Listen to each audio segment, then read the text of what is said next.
Let's fix this misogynistic rage bait, shall we? So women and people are choosing to have caesarean births because the system is so underfunded that birth trauma is increasing. And instead of choosing the medicalised route of induction, which has come down by the way, they are opting for planned caesarean births for their own sanity and well-being. And FYI, natural birth has not been used as a term since about 2008. Journalism at its finest. And then just to top it off, to blame women for all of the problems that are happening.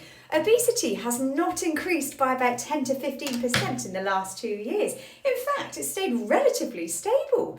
And suddenly, in the last 2 or 3 years, we've massively increased our caesarean birth rate, particularly for planned caesareans. And whilst age absolutely is increasing, again, it's only by about a year on average that it's increasing for starting a family. That is not enough of a rise to warrant the increase in caesarean births.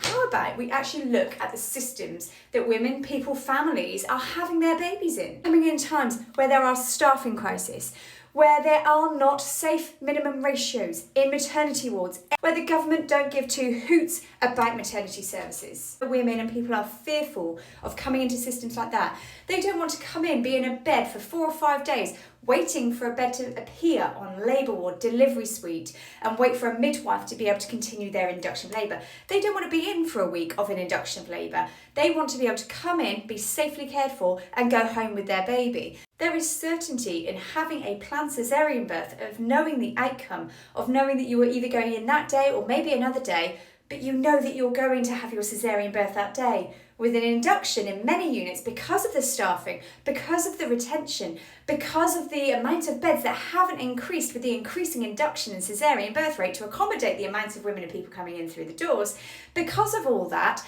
women and people often spend longer having an induction of labour and are opting instead for a planned caesarean birth for their own well-being, their own sanity, and so that they've got absolute certainty as to know what's going to happen, as opposed to being told, sorry, we're too busy today, oh, we can't get to you today, there aren't enough midwives, there aren't enough beds, there aren't enough staff. And while some units have increased their outpatient inductions, increasing so that people can go home in those first stages of labour, but it's also remembering that because of increasing litigation, so many more things induction of labour is recommended for.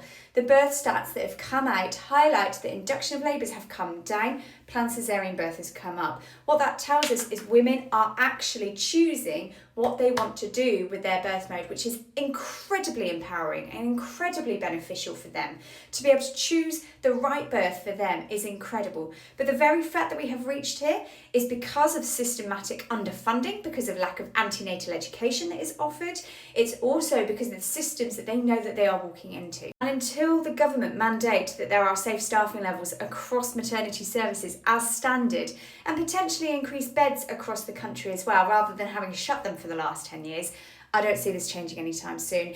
And to anyone who's planned a caesarean birth and gone through with it, hats off to you. And don't get me started on the misogyny of using doctors as experts and not the midwives. Because the real expert are midwives here in the UK, who are the primary caregiver of women who are going through pregnancy. We work with doctors, we work in collaboration with doctors. I am so grateful for our wonderful obstetric colleagues and friends. But why do they always go to the doctors as the experts and not the midwives in these headlines? This journalism isn't even worth wiping your bum with. What angers me most is this detracts from the real issues in life, which is the underfunding of maternity services.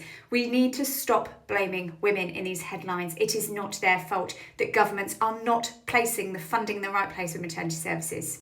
Billionaire-owned media that are telling women that they are the problem and not the lack of tax that they are actually paying in this country to fix the system.